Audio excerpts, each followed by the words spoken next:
তৃণমূলের নেতা মন্ত্রীদের চুরির কারণে চাকরি খুইয়েছেন 26,000 শিক্ষক শিক্ষিকা ও শিক্ষাকর্মী। চাকরি ফেরত চেয়ে মাটি কামড়ে লড়াই চালাচ্ছেন তারা। এবার চাকরিহারাদের বিধানসভা অভিযানে পুলিশি বাধা। ধর্মতলায় অবস্থান বিক্ষোভে প্রতিবাদীরা রোদে জলে ভিজে দাবি আদায়ের নাছোড় লড়াই এই চাকরিহারা শিক্ষক শিক্ষিকা। শেষ বেলায় সময় দিলেন রাজভবনে রাজ্যপাল, তার কাছে স্মারকলিপি জমা দিলেন চাকরিহারারা, কিন্তু রাজ্যের মুখ্যমন্ত্রী তাঁর দেখান। দেখুন,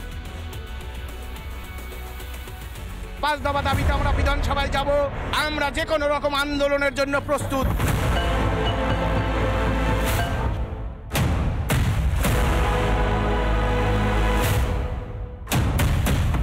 সোমবার বিধানসভা অভিযানে ডাক দিয়েছিলেন চাকরিহারাদের একাংশ। সুবোধ মল্লিক স্কোয়ার থেকে শুরু হয় মিছিল। যোগ্য এবং সেই যোগ্যতার বিচার করে তারা পরীক্ষায় বসবেন। এই মুহূর্তে আমি মিছিলটা একবার দেখাবো যে মিছিল কিন্তু ক্রমশ এগিয়ে যাচ্ছে এবং তারা একটাই কথা বলছেন, তারা যোগ্যতার জন্য যে চাকরি পেয়েছেন সেই চাকরি তাদেরকে ফিরিয়ে দিতে হবে, সম্মানের সঙ্গে সেই চাকরি তাদেরকে ফিরিয়ে দিতে হবে। শাসকের দুর্নীতিতে চাকরি খুইয়েছেন ওরা। ফের একবার যোগ্যতা যাচাইয়ে নারাজ প্রতিবাদীরা। এই চাকরিতে আমরা 7 বছর সততার সঙ্গে নিজেদের দায়িত্ব কর্তব্য পালন করেছি, কেন আমরা বারবার আমাদের যোগ্যতার পরিচয় দেব? কেন রাজ্য সরকার নমনীয় হচ্ছে না, প্রশ্ন চাকরিহারাদের। সেই পরীক্ষার সিস্টেমটাই পরিবর্তন করেছেন।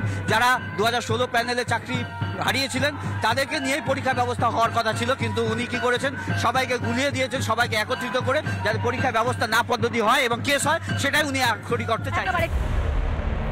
মিছিল থেকে ফের 22 লক্ষ পরীক্ষার্থীর ওএমআর প্রকাশের দাবিতে সরব আন্দোলনকারী চাকরিহারারা। সুপ্রিম কোর্টের রায়কে অগ্রাহ্য অমান্য করে রাজ্য সরকার যে বেআইনি নোটিশ এবং গেজেট প্রকাশ করেছে তা আজকেরই বাতিল করতে হবে। শিক্ষার নামে যে আবারও কোটি কোটি টাকা ভোটের আগে তুলে একটা ভোট ঘোলা দলের রাজনীতি করতে চাইছে, পাপ ধুয়ে ফেলতে চাইছে রাজ্যের মুখ্যমন্ত্রী। কিন্তু প্রতিবাদীদের ধর্মতলাতেই আটকে দিল পুলিশ।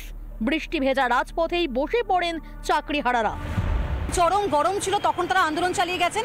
এক প্রস্তর বৃষ্টি হয়ে গেল এবং তারপরেও কিন্তু তারা তাদের বক্তব্যে অনড় এবং তারপরেও কিন্তু এখনো পর্যন্ত রাস্তায় নেমে তারা আন্দোলনটা করে যাচ্ছেন। যোগ্যদের চোখে চোখ রাখতে পারছেন না মমতা, বার্তা এক চাকরিহারার। অনুষ্ঠান আমাদের চলবে, আন্দোলন আমাদের চলবে। মমতা ব্যানার্জি ভয় পেয়েছেন, উনি চান না যে আমরা যোগ্যরা ওনার মুখোমুখি হই বা আমাদের যোগ্য যে দাবি সেটা উনি মানতে চান না। সেই জন্যই উনি পুলিশ দিয়ে যত রকমভাবে পারছেন আমাদের আন্দোলনটাকে দমিয়ে রাখার চেষ্টা করছেন। আন্দোলনকারীদের পাশে দাঁড়িয়ে রাজ্য সরকারকে তুলোধনা জোহর সরকারের। রাজ্য সরকার মনস্থির করে ফেলেছে যে তারা সুপ্রিম কোর্টের অর্ডারের মারফত তারা যেন জিতে গেছে। অতএব পার্থ চট্টোপাধ্যায় এবং তার বান্ধবীর বাড়িতে যেসব 27 কোটি টাকা পেয়েছেন আপনারা, সেগুলো সব আপনারা মিথ্যে দেখেছেন। পুলিশে বাধার মুখে অবস্থানে বসার পর রাজভবনে যান চাকরিহারারা। তবে রাজ্যপাল অসুস্থ থাকায় আধিকারিকদের চিঠি দিয়ে আসেন তারা। মাননীয় রাজ্যপালের কাছে তার দপ্তরের ডেপুটি সেক্রেটারি পর্যায়ের যিনি অফিসার, তার কাছে আমরা দিয়ে গেলাম। আমাদের আলোচনায় জানিয়েছেন মাননীয় গভর্নরের কাছে জানাবেন এবং তিনি যথোপযুক্ত ব্যবস্থা নেবেন। দিনের পর দিন লড়াই করে নিজেদের যোগ্যতায় চাকরি পেয়েছিলেন ওরা, কিন্তু রাজ্য সরকারের দুর্নীতিতে চাকরি হারিয়ে পথই এখন ঘরবাড়ি চাকরিহারাদের। বঞ্চিত চাকরিহারাদের এই চোখের জল কি দেখতে পাচ্ছেন মাননীয়া? রিপাবলিক বাংলা। হাতে আর মাত্র একটা দিন, মঙ্গলে কালীগঞ্জ উপনির্বাচনের প্রচারের শেষ দিন। তার আগে প্রচারে ঝড় তুলতে শাসক বিরোধী দুপক্ষই হাজির। ফিরহাদ হাকিম থেকে জুন মালিয়া, শুভেন্দু অধিকারী থেকে সুকান্ত মজুমদার, দুই ফুলেরই লড়াই হেভিওয়েটদের সমাবেশ প্রত্যক্ষ করল কালীগঞ্জবাসী। আরও বেশি ব্যবধানে প্রার্থীকে জেতানোর ডাক ফিরহাদ হাকিমের। অন্যদিকে স্বচ্ছ ভোট হলে জেতার সম্ভাবনা প্রবল বিজেপি প্রার্থী, এমনটাই দাবি বিজেপি। দেখো,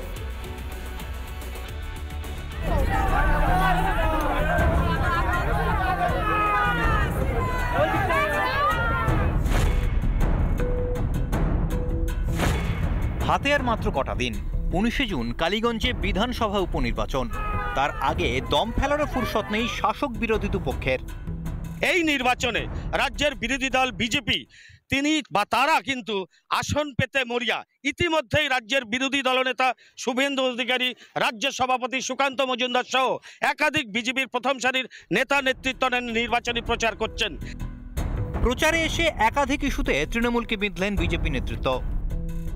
লজ্জা লাগে যে এই বাংলায় একজন মহিলা মুখ্যমন্ত্রী আছে যে মা, বোন, দিদি, বেটিদেরকে সম্মান দিতে জানে না, সুরক্ষা দিতে জানে না। তোষণ হবে না, সবার সন্তুষ্টিকরণ হবে।